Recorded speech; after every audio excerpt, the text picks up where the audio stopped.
So this video was never intended as an instruction video. I just filmed the very first time that I did some training with Fudge on the 2 pinwheels, whereby she's doing a rear cross. But I thought it's quite useful to see because this is her very first time doing it. She does make some mistakes.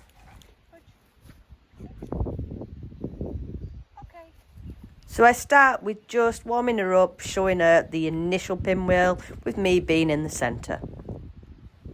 I then move on to show her the second pinwheel with again me on the inside of the curve. She's a little bit excitable.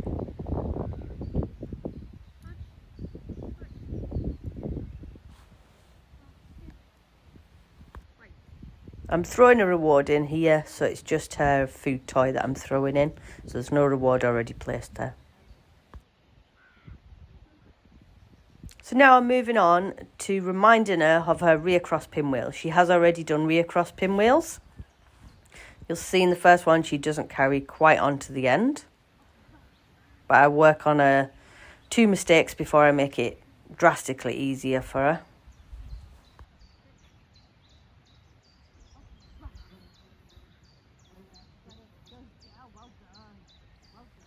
So I do quite like back chaining. So instead of going straight to number 1 hoop, I'm going to put her at number 3 so that we're working at the handling, because handling is different, of course, going into a rear cross rather than starting at a rear cross.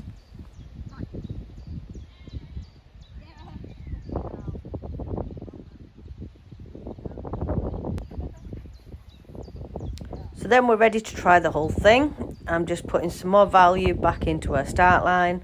So I'm using a reward word snack, and I'm going back and feeding it in that position because that often gets neglected because I know I'm going to do the full thing. So lots of rewards in position for being nice and still because I want to handle from the centre of that pinwheel. My hand is a little bit high. Ideally, I wouldn't want to use my hand so much because potentially sometimes she does think I'm throwing something. But it is a rear cross, so I can get away with wafting my hand a little bit. But ideally, I don't want that hand to go further than my waist because then the dog's going to look round at me.